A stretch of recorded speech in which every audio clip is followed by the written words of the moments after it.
Erika and welcome back to our YouTube channel. So as you can see, dito ako sa tabi ng ref namin. This new episode, as you can see in the title, What's in my refrigerator? And kasama ko nga pala si Babong. So naglalaro pa siya. Ang gagawin namin, lahat nung makikita namin na pwedeng kainin ay kakainin din namin. Bukod sa makikita nyo kung ano nga ba yung laman ng aming ref. And before we start, I would like to thank you everyone who's following me because I already have 1,900 subscribers. Thank you kasi nakapasa na ako dun sa minimum requirement ni YouTube na 1,000 subscribers. And I would like to thank you all for your support.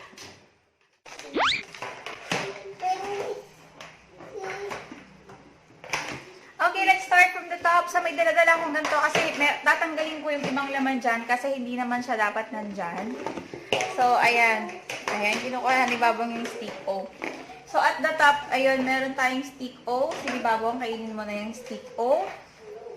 Ayan. And then, next is, meron kaming Great Taste White Twin Pack. Actually, ang gusto ko yung Coffee Toast Blanca, pero ito yung best ko ngayon na gusto namin kapihin. So, ayan. So, ilalagay ko lang siya dito kasi ayoko siya nang nasa ibabaw talaga. Nung nag-grocery kasi ako, dyan ko lang siya nilagay. Then, meron din kami instant ramen. So, hindi ko naman siya pwede kainin agad. Ito yung tang. Ilalagay ko rin siya dito. Sabigay lang sana ko. Hi! And then, meron din tayong Lucky Me instant pansit canton. Pupuno na siya. And of course, we have Lucky Me chicken mami. Then, Lucky Me itlog. Hi, Turdy! Bibigyan ko lang ng stick ko si Turdy. Hi, Turdy! Bigyan mo kayo. Etong Argentina sausage, ilalagay ko na rin siya dito para konti na lang nakalagay sa ibabaw ng ref. Argentina meatloaf, Argentina corned beef, and Argentina beef loaf. So, ayan. So, ito itatago ko na to doon para mag-healthy living tayo. Kasi, Mama! Yes. Masarap lang to pagka maulan. Kapag tinatamad ka magluto. Ayan. Noong nakikita niya, meron tayong dalawang box ng bola. Dati kasi ang gamit namin sa baby namin ay non-HW na yung isang latang ganito kalaki ay 1,000 plus. Sobrang mahal, di ba? Eh, itong Bonaki, nakakatipid kami. Wala pang 1,000 to. Isang kahon na siya. 2 kilos na siya. So, that's why. So, ito na lang yung iiwanan namin dito sa ref. Yan. Para hindi siya crowded. Yan lang siya. Okay? So, proceed naman tayo sa next part. Yung ating freezer. Wait lang. Wait lang po.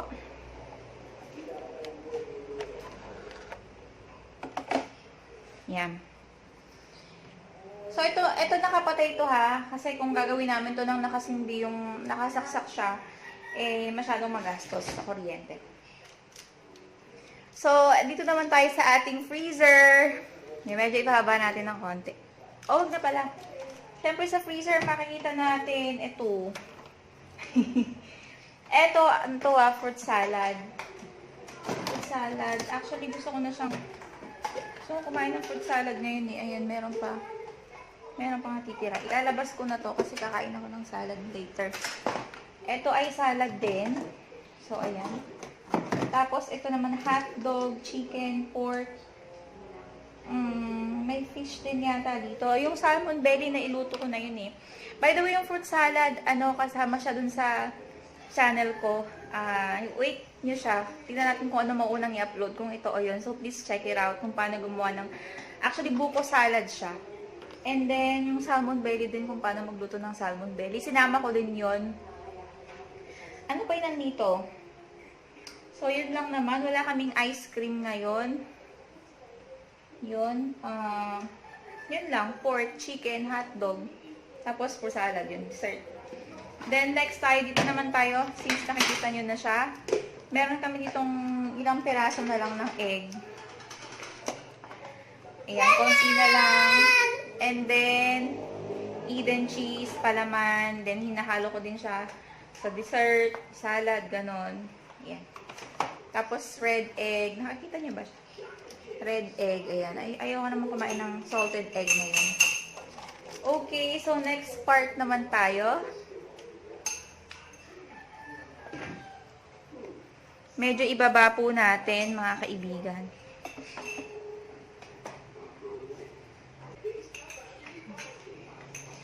Ay!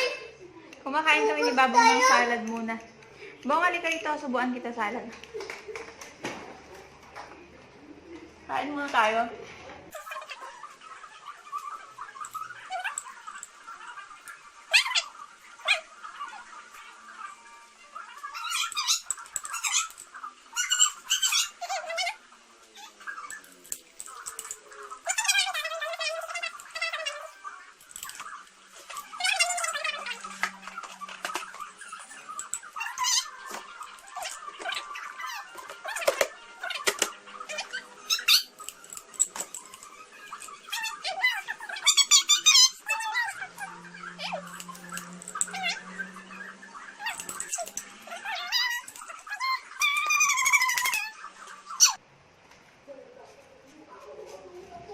So, we're done with the freezer part and the upper part dito.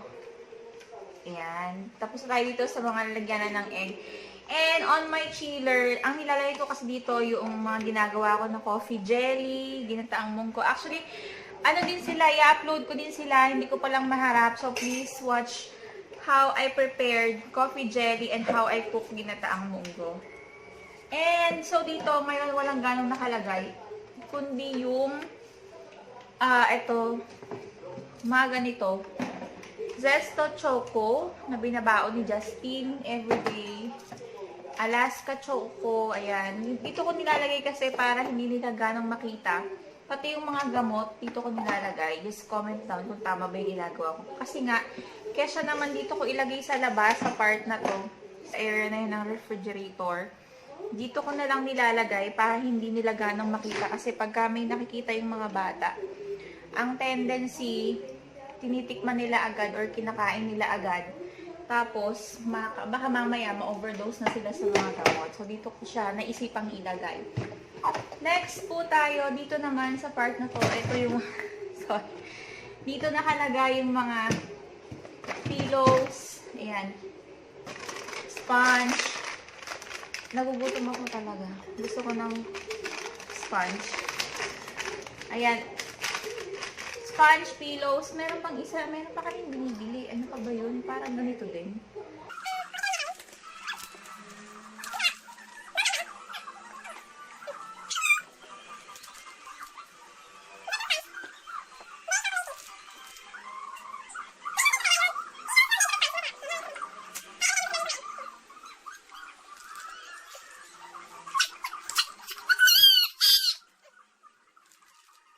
Nakikita kayo ito mga pitchel lang ng tubig. Tapos doon sa gawin na yun, peanut brittle. Ayun. Tapos dito sa side ko, ito, Vitamilk, Sky Flakes, ito, Ladies Choice palaman. Ito buko to eh. Tapos ito Star Margarine palaman din. I wanna try this. You want this, Babong? Vitamilk. So, choco shake siya. Okay. So, inom muna tayo. Okay, Babong, saan mo gusto? Sa bottle o dito? Dito. Ayan, gusto niya sa bottle. So, ako na lang dito.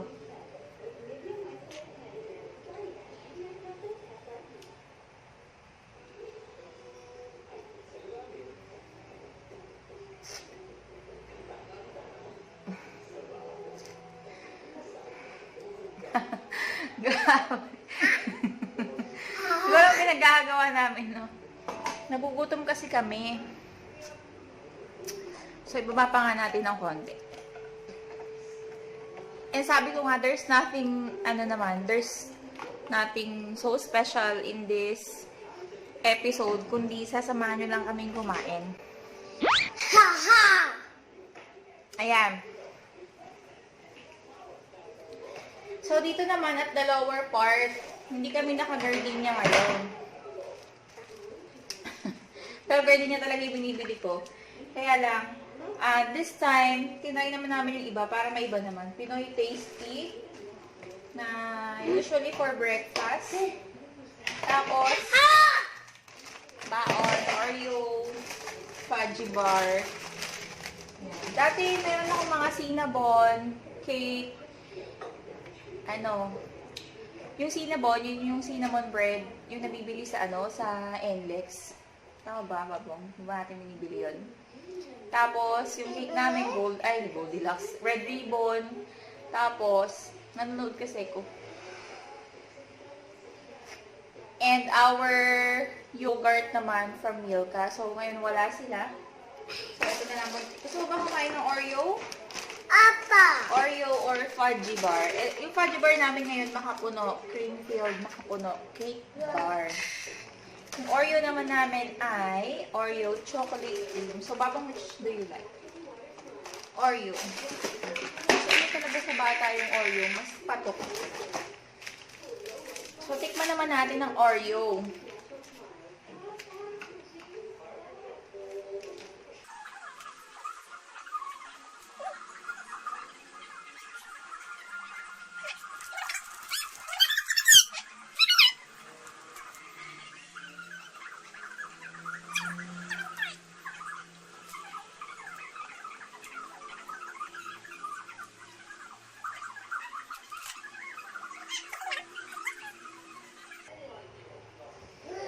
So, next naman tayo, yung nakikita nyo na yun ay peanut brittle. Kasi, may time na bigla kaming umakit ng Baguio. So, meron kaming peanut brittle. And at the back of Babong, excuse me. Hello, Tarday. So, ito yung fruit salad ni Justin. Hindi pa niya naubos. Eto, meron naman kaming fruits dito. Actually, may banana tong kasama, nilabas ko lang kasi nga pagka nasa ref, mas mabilis siyang mahinog. So, itong apple ay kakaunti na lang kasi mahilig sa apple si Babong. Di ba, Babong? Yan. Ito namang orange ay si Terdy naman. Dito siya mahilig sa orange. So, get one orange and get one apple. Apple! Apple! Apple! Apple! So, I will get one orange for 30 naman. Kasi si Babong kaka-apple lang niya eh. Yan. Orange! May daw yung tray na to. Ganda yung tsura niya. Yan. Tapos, para siyang rose in flower. Yan. So, ibalik na natin. Isama natin dito kaya yung kalamansi.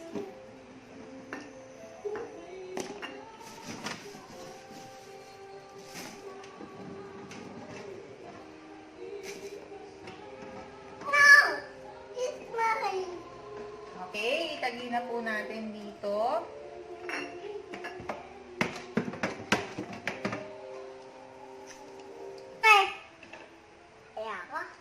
And on the lowest part of our refrigerator, ito yung paborito kong gulay, talbos ng ampalaya.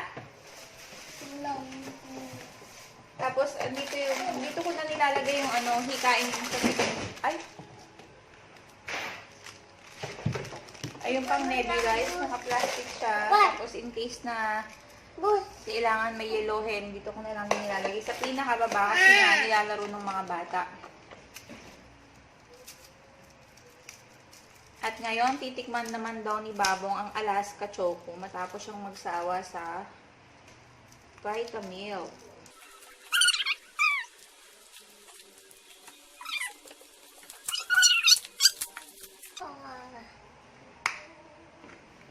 Yan. So, ayun. Tapos dito may sinigang sampalok mix para sa sinigang na baboy. And, of course, yung mga nandito ay mga gulay lang. Nasa likuran ni Babong. O, ayaw kasi ni Babong umalis eh. Ayan. Isang damakmak na kamatis. 1 kilong kamatis. Ayan, kamote, sili, patatas, luya, talong, sitaw. Meron din akong cooking episode na adobong sitaw na magugustuhan ng mga kids. So, please, watch it. Ano pa? Pampinakbet, talong, okra, ayun. So, yun lang po ang laman ng aming refrigerator.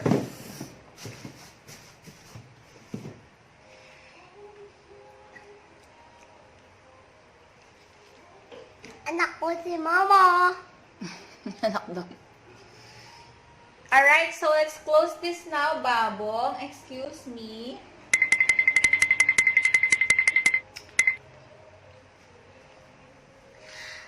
Ang sarap nga. Gusto mo nga. No. Ano pala eh. Ayan, so kakain na kami. Ang ulam namin ay sinigang na salmon belly. Excuse me, Babong. So, I will, So, that's all for today, guys. Thank you so much for watching us. And I hope you like this episode of What's in My Refrigerator. By the way, I would like to take this opportunity to thank you all, my subscribers, my followers. I already have 1,900 subscribers. Maraming salamat po. Actually, ang minimum requirement lang ni YouTube ay 1,000 subscribers and we already passed that. And before we end, I will just give 3 tips that you can follow. So, pwede itong maging way nyo para makakuha din ng 1,000 subscribers. Just number 1, just keep uploading videos considering your niche. So, just upload your videos. Kahit anong video yan na nagawa mo, it's your own craft. So, be proud, be confident. Kasi, pagka gumawa ka kasi ng everyday mong video, it will add on your watch hours. And your subscribers or your audience will actually, they are waiting for something new eh. So, they have something to watch. So, number 1, just keep uploading your videos. Number 2, don't forget to share your videos on your social media accounts. Facebook, Twitter, Instagram, Reddit, Imo, lahat, WhatsApp. Kung ano man yung meron kayo na pwede nyong ma-share kasi doon masusupport kayo ng family, friends, relatives, and acquaintances nyo. Lahat na makakilala nyo, pwede silang manood ng videos na ginagawa nyo. And they will be your number 1 supporters. Before you will be famous in YouTube, before you will gain other subscribers, they will be your first subscribers. Yan. And of course, tip number 3, don't be afraid to explore what news are on the trending ones. So, pwede nyo kasi silang i-follow kung ano man yung ginagawa nila. Pwede nyo din yung gawin nyo. Just like the current issues now, pwede nyo nang gawin nyo. Kasi, it might help. And if not, kung hindi naman yun yung niche nyo, if, for example, it's all about makeup, ano ba yung nagte-trending doon sa field ng makeup or sa field ng skincare, pampaganda ng buhok, pampakinis ng kutis, or whatever. So, just explore them and you will gain more subscribers. So, that's all for today. Thank you so much for watching. Hope you like this video and don't forget to click the subscribe button and hit the notification bell so that you will get notified every time I upload the video. Bye!